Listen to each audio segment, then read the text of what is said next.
what a beautiful morning. Oh, what a beautiful day. So this one is a good candidate for cleaning.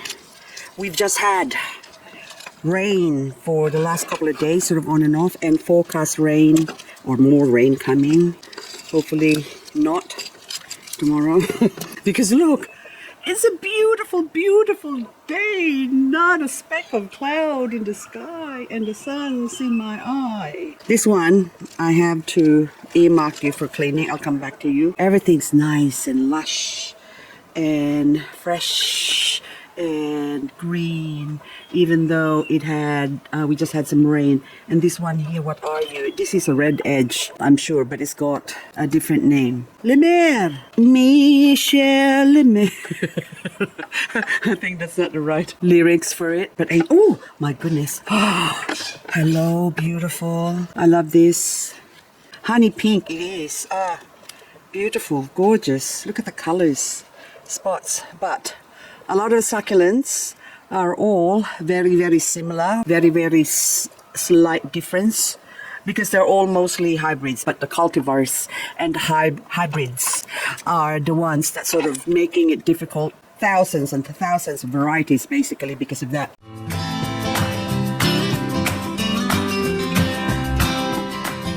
So this area here now, there's a lot of plants in there that needs to be cleaned up. But I just want to inspect the situation in my garden, and especially, oh my goodness, I don't know whether it's the sunglasses, because the sunglasses is the first time I'm using it, but that is the colors. Okay, the colors is actually much prettier through my sunglasses, so I don't know. Should I put it through? Anyway, it's beautiful from my area here, from where I'm looking at. But this one now, I haven't inspected these beauties for a while. So this Chihuahuaensis variegated. Look, it's half-half. So half variegated, well, the other half is not. This would probably be a good candidate to chop it now. But I think there's a new flower growing on the edge there. So two, actually. So new buds from the flower that you gave me are just about to die. Why am I very, very songy? I don't know. I associate everything with songs. Is there ever a song or words that haven't been made into a song? I don't think so. I think a lot of clever people in the world has already came up with everything. And this one, what are you? Oh, pain. I'm in pain. Pain rose. Okay, that's I'm in chain, not in pain. Well, I am in pain because it pains me to not see you, because you're so beautiful. Look at you. This one, nice and chubby. I don't even know your name, but yet you're beautiful. Okay, oh, TM. Yeah, this is actually one of my favorite succulents, and I got 3 of them because of the shape and also the color. It's like very robust and strong and red. Anything that's red. And speaking of red, check this out. This is let's go check the name. Rosima with bumps. Look at all the bumps. Isn't that gorgeous? Beautiful. So this is a tour of the beautifulness. That's just after the rain tour, okay? Oh, look at that. Monocerotis, so I only ever have 2, and they were tiny before, so now they're head-butting each other. But when I planted this one, they had space between this plant, so that one's already touching on the right. The center is being cooped up in this Malgan variegated, but very, very light variegation. See the tips there, only like the edges on one side. So it's going to take a while before that thing will actually show its variegation or becomes evident. And this one, oh wow, aren't you gorgeous? Agarwood. I think Agarwood has become my favorite succulent now. Well, in replacement to Romeo. Yes, I'm changing my Romeo, okay?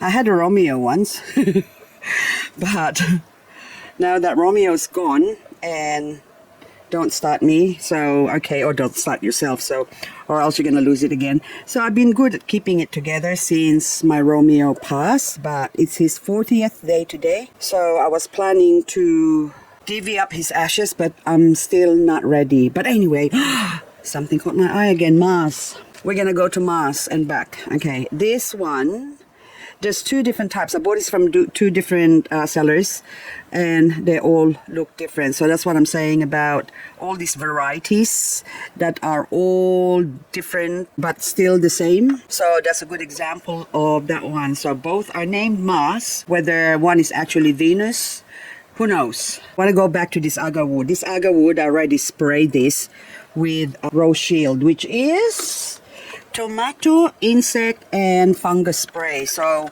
it hasn't gone any further. It stopped. And also this one, because it sort of infected this one on the side as well. So I sprayed them and it is now contained. So the marks on that one, okay, better not transfer it, but it's already dead.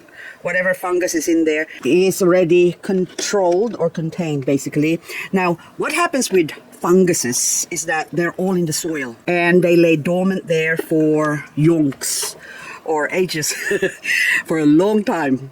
And it takes the right condition for them to basically wake up. So when it does rain and therefore get a lot of humidity in the air, what happens to those fungi is that they get activated. It's triggering them to say, wake up, wake up. It's time to attack. Now this one is Crassula. Anyway, it's so gorgeous. I was thinking this is gonna die from the frost. -5 so far we had, but it hasn't died. This is Momji Matsuri. This is one of my favorite, what do you call this? Echeveria. But it's just painstakingly slow growing for me anyway. Oh look, there's only 2. So this is my original plant, and this is like, I don't know, 5 years old? At least 4 years old, I think 5. Yeah, it is almost 5. Because, yeah, 2019, 18, I think, 5, 6. Anyway, I only ever had 2. And I took some leaves from these ones and propagated them. I can't remember now exactly if I did get some cuttings from that one. But anyway, I am just panning all across here because I haven't seen my babies for a very long time. Even this baby here.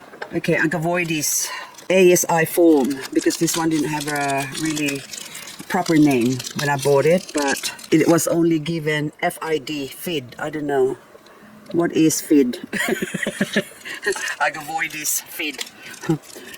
I should say fib, because they're just coming up with names, but it does have the flick of the red tips, but it also has Martin hybrid. I can see it also has Frank Reynolds, so it's a bit in short.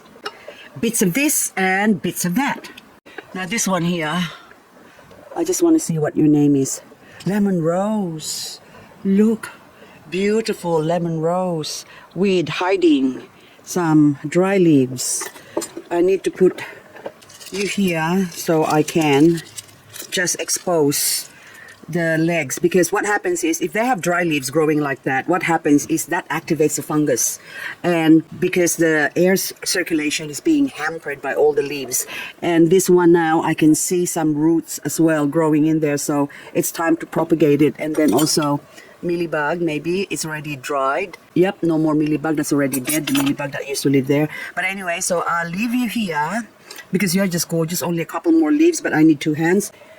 What I'm really curious to see is the Othonna Capensis that I've got growing somewhere there. My brain is just telling me I have to go check on it because I don't know what the situation is. But this one now, oh, isn't that beautiful? What's your name? I think you're just a Beni Musumi, but it's just so beautiful. Margot Queen. Oh, it looks like a Beni Musumi. Because I've got Margot Queen, also known as Cold Fog, which is smaller. So that's why I think a lot of the succulent growers, I would put the blame on them now, just slap whatever name they can on a hybrid, even though it looks very similar to another hybrid that's been grown by someone else. So that's the thing. So it's very difficult to control. So that's why I decided now, with all the succulents that I have, and the last count I had was about 1,000 varieties of just Echeveria, wherein a few of them have already died. So maybe I have about 800 varieties that I can confidently say that are still alive. Because even this cubic frost variegated here, that's still alive. So I can count that as still one of the varieties. And oh, look, is that baby's growing in the bottom? Oh my goodness, it is too. Oh, and it's variegated. Can you see the baby? Oh my goodness. Oh, how exciting. Look. Oh, wow. Please grow. Please don't let me jinx you, but I have to clean you up a little bit, so I might as well do that now. Now I'm gonna get operation. There you go. Oh, how cute are those little babies. Oh my goodness. Anyway, there you go. That'll do. I'll come back to you just for now, because if I do forget, what's gonna happen? I'll remove these leaves now because that's already not gonna do anything. But just make sure there's no mealybug in there. Okay. There you go. And the other side. Okay. That's all good. You're good for now, okay? And cotyledon is waking up as well, because during summer, that thing, $320 or 60, $320 I think I paid for it.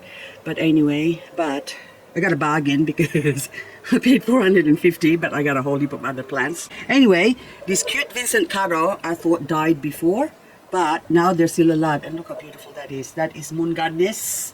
And also this one, I have to check on that one. But anyway, I'm just going to keep this video short because I still got a lot to do. I still have another video that I'm actually doing the transcript, the subtitle basically. So it can be translated to all different languages. But anyway, this one now, I started with this Othonna Capensis. This is just the standard non-variegated one, but look at it. So from there, and even in the shade here, it's growing in the shade, and there's only a little bit of direct sunlight that hits it in the morning, so I get to see this now. But anyway, in the bottom here, you have a dun dun dun dun. There you go.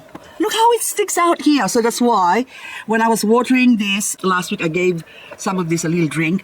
This one here, I saw that it's flowering and it's about to hit this side here, and I just saw something. This is a variegated plant. Oh my goodness, what is your name? This was dying, so I transplanted it into this pot here. Now you lost your label. Park Pups Candy. You're not Park Pups Candy, but anyway, it's variegated. I don't know whether it variegated on its own or it's already a variegated plant, but look at all those babies on top growing. Can you see those little wincy, teeny, cutie little bits of pinkness? Those are babies growing from that. So I'm not going to touch you. I'm going to leave you here. So exciting. And now this one, I have to remove that. So first, I'm going to have to remove all the plants that are in front here, or the pots. Put it there. And then, see these ones now, you have a look at this. That's forming a root. It's got a root. And when I started with that plant, I started with just that part. This is now a year and a half. I think, well, what was that? 1 year, okay, 13 months. In autumn is when I actually, before winter, it's autumn here in Australia. I don't know if it's the same somewhere else, but anyway, put this one here, chuck that there. And then this one now, I'll put it down. And then, can I cheat? No, I can't. Because if you try and cheat this, I'm gonna knock everything down. Got no choice. Okay, that one I can put you back here. This Shangri-La, la la la la la, is going here. And then this one, oh, what's your name? Garple Moon, Garple, Garple. Garple, Garple, hang on, where you going, you go here. So, now this is the trick. You have a close look. Come a little bit closer. It's gone through the gorilla, so I'm just gonna rip it all out. As much as possible, I don't want to rip it out, see, that's the thing. So I'm gonna have to be a little bit gentle. So some of the leaves will fall off, like this one's here now. And this one now, this is the standard one. But when, oopsie, oopsie. Okay, I'm just going to rip it all out. Oh, I'm sorry. Okay, there you go. See how beautiful this is? I wanted to grow this to put in front of my purple rain installation at the front, which I haven't worked on for so long because hubby was sick and we were busy with his treatment anyway, and also hospitals and stuff. So I didn't really have time the last 3 years. So I have videos that I put out because it's necessary, because that's extra money. I need the money. Plus, I also like sharing my succulents with you. But anyway, so these ones as well. And I was so stressed that I was buying a lot. So I thought I might as well show you my plant holes. And that's the reason why for all those frantic plant holes before. So if you have a look, say like last year, there was like one after the other, because the times that I was buying succulents is when the time that I was most stressed, because I don't know whether it's going to be good or bad. But anyway, long story short, this one now needs to go in front of the installation there, and that's why I need to pull it out and also put it somewhere where it can acclimate, because having been put there and then all of a sudden put it out here, if it gets hit by the sun, this is going to burn, and I don't want that to happen to this plant. I want it to grow slowly and mature into a beautiful wine, red wine like this one.